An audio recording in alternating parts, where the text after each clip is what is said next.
الثروة والسلطة والنفوذ مين فينا ما بيحلمش بيهم؟ كلهم كانوا عند جيبي مورجان، أول مالك لأول شركة قيمتها توصل لمليار دولار، سيطر على كل حاجة وأي حاجة بتجيب فلوس، لدرجة إن اقتصاد أمريكا الضخم كان بيتأثر باللي هو بيعمله، ومجرد إمضى منه على ورقة كفيلة إنها تنقذ شركة من الإفلاس. إنما بقى لو حد قرر يتحداه ويقف قدامه ما كانش بيطلع عليه نهار، كان في ناس كتير معتمدين عليه وفي أكتر بيكرهوه. النهارده هتعرفوا مين هو جيبي مورجان وإزاي جمع ثروته الضخمة دي كلها.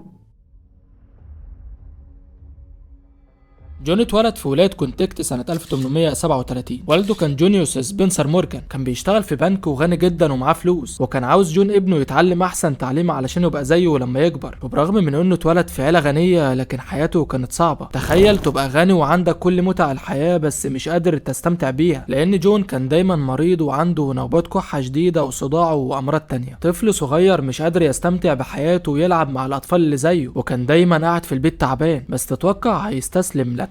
عاوز اقولك بقى انه كان بيقرأ كتب عن البيانات المالية وبيحاول يطور من نفسه، بيهيئ نفسه من دلوقتي ازاي يقدر يعمل فلوس ويبقى غني اكتر من والده، في حين ان الاولاد في سنه بيلعبوا في الشارع. بس مرة واحدة خلاص جون ما بقاش قادر يستحمل المرض بسبب الحمى الروماتيزمية، ووالده قرر يبعته يعيش لوحده في جزر الأزور في المحيط الأطلسي. اصله كان فاكر ان الجو هناك هيساعده انه يتعافى من المرض، وسابه هناك سنة كاملة لوحده. بس الغريبة ان بعد السنة دي فعلا بقى كويس ورجع من تاني يكمل تعليمه في المدرسة. وفي سنة 1857 جون كان خلص دراسته في بوسطن وسويسرا والمانيا، وبقى عنده 19 سنه وخلاص مستعد انه يدخل سوق العمل ويشتغل. بس يا ترى هيشتغل في ايه؟ هقول لك ان والد جون كان شريك في شركه مصرفيه في لندن اسمها جورج بي بادي، وبفضل والده قدر يشتغل في شركه وول ستريت في امريكا، ودي الشركه اللي شغاله مع شركه والده. وجون كان بيكتب التقارير لشركه والده بالاحداث الماليه والسياسيه في امريكا. والد جون كان بيعلمه كل حاجه علشان يقدر انه يعتمد على نفسه، بس كان خايف ان ابنه يكون متهور وما يبقاش رجل اعمال ناجح، وحس انه محتاج يتعلم انه يتحكم اكتر في قراراته، وخصوصا بعد اللي حصل سنة 1859 لما جون طلع فلوس من الشركة من غير ما ياخد رأي المدير بتاعها، وقرر انه يشتري شحنة قهوة في المينا ملهاش صحاب. ومع انه اشتراها وباعها وكسب فيها، بس كانت خطوة متهورة جدا وممكن يخسر فيها. علشان كده والد جون وشركائه ما كانوش راضيين عن اللي هو عمله، لانهم بيحبوا يستثمروا في الحاجة اللي ربحها مضمون من قبل اصلا ما يستثمروا فيها. ومع ذلك كمل في الشركة، بس جون ما كانش عاجبه طريقتهم في الشغل. علشان كده اول ما بقى عنده 24 سنة قرر انه يسيب الشركة وأسس شركته الخاصة اللي كانت وكيل شركة والده في انجلترا. وفي نفس السنة اتجوز من حبه الأول إيميليا، وتقريبا دي كانت أسعد فترة في حياته. بس فرحته ما استمرتش كتير، لأن بعد جوازهم بيومين مراته كان عندها كحة مستمرة طول اليوم، ولما راحت تكشف الدكتور صدمهم وقال لهم إن عندها مرض السل، فقرر إنه ياخدها شهر عسل في جزر الأزور على أمل إن صحتها ترجع زي ما هو كمان اتعالج من المرض بتاعه. بس مراته قعدت تعاني مع المرض 4 شهور كاملين لحد ما ماتت. حالته النفسية وقتها كانت متدمرة جدا. الست الوحيدة اللي حبها ماتت بعد ما اتجوزها ب4 شهور بس، وما كانش عارف ايه اللي ممكن يعمله وقتها، لحد ما ادرك ان حزنه عليها مش هيرجعها له، وقرر انه يشتغل اكتر علشان ينساها لحد ما حصلت الحرب الاهلية في امريكا. وجون بقى كان لازم وقتها ينضم للجيش غصب عنه علشان يحارب، بس ده واحد دماغه ما بتفكرش غير في الفلوس وبس، يعني مستحيل يعمل اي خطوة من غير ما يعرف ايه اللي ممكن يستفاده من الخطوة اللي عملها. علشان كده جاب واحد ودفع له $300 علشان يدخل الحرب مكانه. ممكن تفتكر ان خلاص كده جون مش هيشارك في الحرب، هقول لك انه هيشارك بس بطريقته. جون فكر ازاي يستغل الحرب دي ويكسب فلوس، واشترى 5000 بندقية كل واحدة فيهم ب3.5 دولار. المشكلة هنا بقى ان البنادق قديمة جدا وما ينفعش انهم يستخدموها في الحرب، بس برضه جون مش غبي علشان يدفع فلوس وما ترجعلوش اضعاف، وعدل على البنادق كلها وباعهم للجيش الواحدة ب22 دولار، يعني مكسبه تقريبا 600%، وكانت صفقة مربحة جدا بالنسبة له. وفي سنة 1871 جون كان عنده فرصة انه يتعاون مع أنتوني دريكسل، وده واحد من كبار رجال الأعمال. أسسوا مع بعض شركة وسموها دريكسل مورجان للخدمات المصرفية، واللي اتسمت بعدها بفترة باسم جيبي مورجان. ودي الشركة اللي مورجان هيديرها لحد ما يموت، واللي تعتبر بداية دخوله لعالم الأغنياء. وفي بداية مسيرته كان بيشتغل إنه يسهل الصفقات بين الناس الأغنياء، وأكيد مش هيعمل كده ببلاش، كل حاجة عنده لها تمن. مع كل صفقة بتنجح بين 2 مستثمرين هو السبب فيها بياخد نسبة، وعمل فلوس كتير جدا من الموضوع ده، وثروته كل يوم كانت بتكبر أكتر. وخلاص بقى عنده الميزانيه اللي تخليه قادر انه يمول مشاريع كامله لوحده. جون قعد مع نفسه وفكر ايه المشروع اللي ممكن يستثمر فيه الفلوس اللي معاه، لحد ما قرر انه يستثمرها في نظام السكه الحديد اللي في امريكا. وفي الوقت ده معظم الاستثمارات اللي في امريكا كل حاجه منهم كانت تحت سيطره رجل اعمال كبير زي كارنيجي اللي كان مسيطر على صناعه الصلب وقتها، وروكفيلر المسيطر على صناعه النفط. ايوه طب وانت بتقول الحاجات دي ليه وانا مالي يا عم؟ هقول لك ان جون كان بيفكر بالطريقه دي لانه لما دور على حد يكون له اسم كبير مسيطر على السكك الحديد ملقاش، يعني ده الوقت المناسب انه يدخل في المشروع ده ويحتكر مجال السكك الحديد لصالحه زي رجال الاعمال التانيين، لان اللي كانوا شغالين فيها وقتها مجرد شركات صغيره لسه بتبدا. ومع ان الشركات دي صغيره بس كانت كتيره جدا، علشان كده في رجال اعمال كتير كانوا شايفين ان المنافسه في السكك الحديد صعبه جدا. بس جون كان شايف حاجه تانية. جون قرر انه يدمج الشركات دي كلها في شركه واحده بدل ما يتنافسوا ضد بعض وكل واحد ينزل في السعر علشان يكسب عملاء اكتر. فالافضل ان الشركات دي كلها تبقى في شركه واحده، وساعتها بقى يحطوا السعر اللي هم عاوزينه وهيحتكروا السوق وبالتالي هيكسبوا اكتر. علشان كده استثمر جزء كبير جدا من فلوسه في شركات السكك الحديد كلها ودمجهم كلهم في شركه واحده وسماها شركه التنظيم. انما بقى الحاجه الغريبه اللي عملها وقتها انه ما اشتراش اسهم في الشركات دي كلها واستنى الارباح تجيله وهو قاعد في بيته. كان عنده حب السيطره والظهور وسط الناس ويحب ان هو بنفسه اللي ياخد القرار، فاستغل منصبه في مجلس اداره الشركه بما انه اصلا اكبر مستثمر، لان اكتر اسهم كانت موجوده في الشركه كانت لجيبو مورجان اصلا، وحرفيا كان بيديرهم بكلمه واحده منه، لدرجه انه غير موظفين كتير، منهم اللي طردهم ومنهم اللي سابهم لسه موجودين في الشركه. من الاخر كده جون رتب كل حاجه على مزاجه من الاول، وكان في شركات كتير نفسهم يستثمر فيها علشان تكبر، لكنه كان بيرفض انه يستثمر في اي شركه مش هتخليه هو المتحكم فيها. جون بقى مشهور جدا في المجال ده وتقريبا احتكر السوق كله، وكل يوم ثروته كانت بتزيد اكتر وطموحاته ما كانش لها حدود. كل ما يوصل لهدف معين يحط لنفسه هدف اكبر يوصل له، واشترى 250 الف سهم في شركه ويليام للسكك الحديد. وفي السنه اللي بعدها على طول باع سندات كان اشتراها زمان بقيمه 40 مليون دولار علشان يكبر مشروعه اكتر ويعمل خط سكه حديد في شمال المحيط الهادي. طحن نفسه في الشغل حرفيا لحد ما بقى لوحده بيمتلك تلت خطوط السكك الحديد الموجوده في امريكا كلها. وفي الوقت ده اصلا كان قيمه 60% من الاسهم الموجوده في امريكا في مجال السكك الحديد. يعني عايزك تسرح بخيالك كده وتتخيل مورجان بقى غني لانهي درجه. ما كانش مجرد واحد غني، حرفيا وقتها كان بيمتلك ثروه ضخمه واسمه من الناس اللي تتعدى على الصوابع في العالم كله. شهرته زادت اكتر بكتير في العالم كله تقريبا. وجون كان عنده حاله جلديه اسمها الورديه، ودي بتسبب التهاب في الاوعيه الدمويه وبتخلي وشه محمر شويه، علشان كده ما كانش بيحب يظهر قدام الكاميرا، لدرجه ان في مره لما صحفي صوره وعمل مشكله وقتها. بس في سنه 1901 حصل لجون مشكله كبيره. وقتها سيودر روزفلت بقى رئيس امريكا، وجون كان لسه دامج 3 شركات من بتوعه للسكك الحديد في شركه واحده وسماها شركه الاوراق الماليه الشماليه، وكان بيكمل خطته في انه يحتكر السوق لصالحه زي ما عمل السنين اللي فاتت، وده بسبب علاقته وقتها بالرئيس الامريكي ويليام ماكنلي. بس اللي حصل بقى ان تم اغتيال الرئيس الامريكي يوم 14 سبتمبر سنه 1901، وده عمل لجون مشكله كبيره، لان بمجرد ما سيودر روزفلت مسك حكم امريكا رفع قضيه على شركه جون وقال انه احتكر السوق في السنين اللي فاتت. جون دفع عن نفسه في المحكمه، بس في النهايه الشركه بتاعته اتقسمت، ودي كانت بدايه الحرب بين جون ورئيس امريكا. وما تستغربش ازاي جون اصلا ممكن يفكر انه يتحدى الرئيس. عاوز اقول لك ان جون وقتها كان قوي جدا بطريقه مرعبه، لدرجه انه لما سمع ان الرئيس هيروح افريقيا قال بشكل علني اتمنى ان الاسد اللي هناك ياكله وبالمره نرتاح منه. تفتكر جون هيهدى بعد اللي حصل؟ جون من عادته ان مع اول موقف بيحصل له بينساه وبيحاول يتخطاه، وخصوصا موقف زوجته اللي ماتت في اول حياته وخلته يستحمل اي حاجه ممكن تحصل له بعد كده. ومع ذلك عاوز اقول لك انه كان بيخطط لحاجه مجنونه.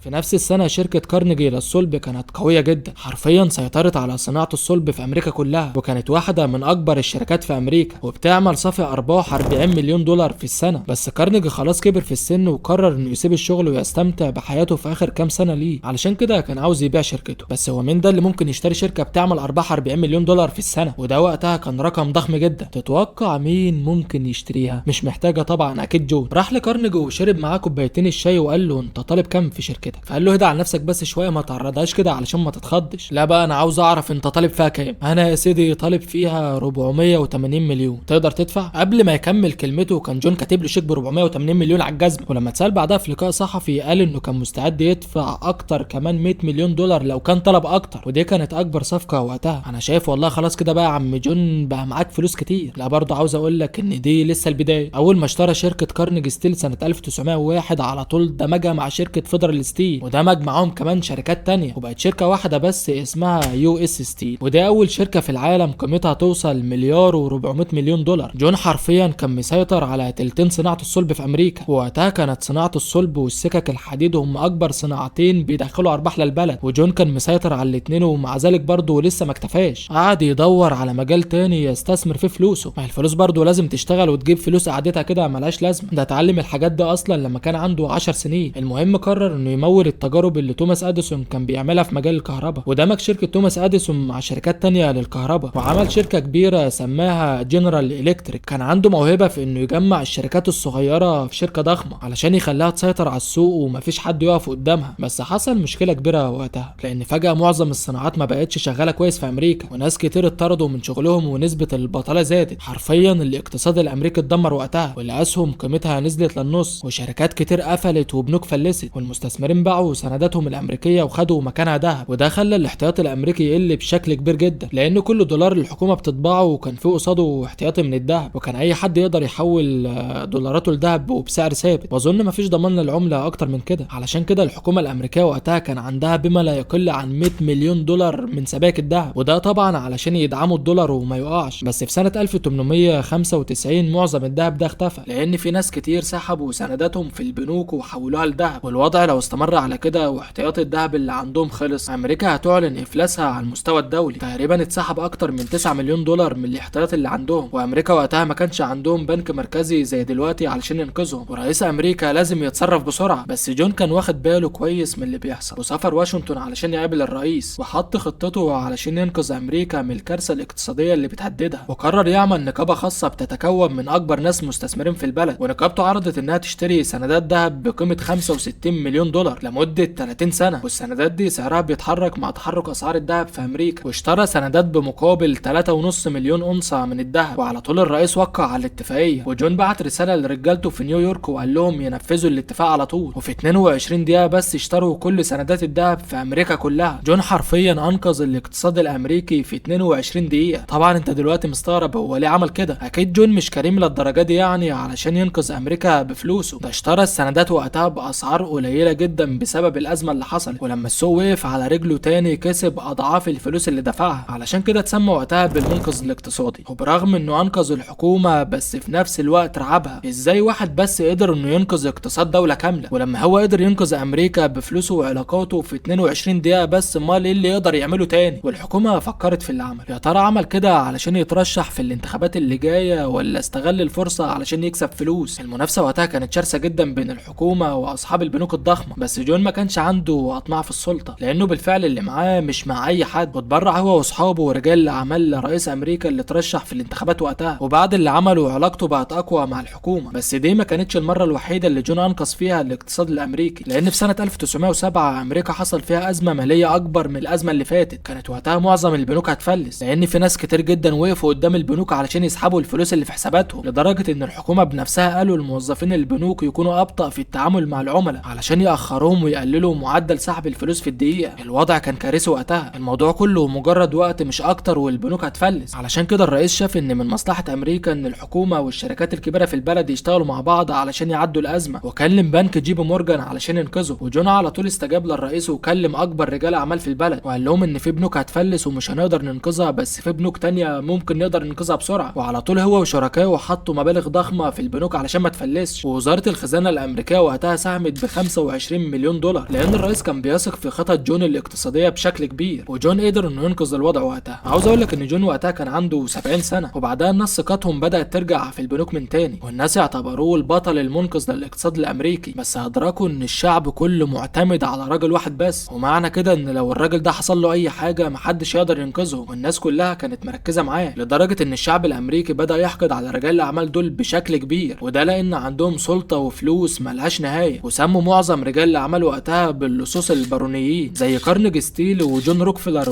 وجيبي مورجان، ومع انهم فادوا الاقتصاد الامريكي بس دايما كانوا بيحتكروا السوق لصالحهم. جون وقتها كان تعبان وعنده كحه شديده، وتم استدعائه للتحقيق معاه عن طريق لجنه بوجو، واللجنه دي الكونجرس الامريكي انشاها للتحقيق في الاحتكار المالي. وحاله جون العقليه كل يوم كانت بتتدهور عن اليوم اللي قبله، ودايما كان عنده انهيار عصبي بسبب الصوره اللي الشعب الامريكي رسمها له. حرفيا الشعب والاعلام كله كانوا بيتكلموا عنه بطريقه مش كويسه، وكان وافترض يكون موجود وقت اطلاق سفينه تايتانيك في رحلتها الاولى سنه 1911، بس جون ما قدرش لانه وقتها كان مريض. وفي نفس الوقت لجنه بوجو كانت بتساعد في انشاء البنك الاحتياطي الفيدرالي علشان ما يبقاش في حد متحكم في البلد زي جي بي مورجان وامثاله، ولو حصل اي ازمه اقتصاديه تقدر انها تنقذ نفسها بنفسها، لان مش من الطبيعي ان دوله كامله بشعبها تعتمد على شويه اغنياء. وجون كان لسه التحقيق مستمر معاه، بس كالعاده جون ما تعاقبش على اللي عمله، لانه مات يوم 31 مارس سنه 1913. مات عنده 57 سنه، وساب وراه ثروه ضخمه لابنه جاك اللي حاول يحافظ على ثروه والده. وكان في وقتها مخاوف كبيره من ناس كتير ان البنك ضخم جدا وخضع لعمليات استحواذ ودمج كتير بعد وفاه جون، زي دمجه مع بنك وان وبنك بيرسترنز. والاهم من ده كله عمليه الدمج الكبيره اللي حصلت مع بنك تشيس سنه 2000، وتم انشاء بنك جي بي مورجان تشيس الموجود حاليا في مدينه نيويورك مع اصول ماليه تقدر ب4 تريليون دولار. وبنك جي بي مورجان تشيس دلوقتي يعتبر اكبر بنك في العالم من ناحيه القيمه السوقيه، ولحد دلوقتي احفاده بيستمتعوا بالثروه اللي جدهم سابها لهم. قول لي بقى انت جدك ساب لك ايه؟ ولحد هنا بينتهي الفيديو، وما تنساش تعمل لايك وتشترك في القناه وتشير الفيديو، وانتظروا بقى الفيديوهات. سلام.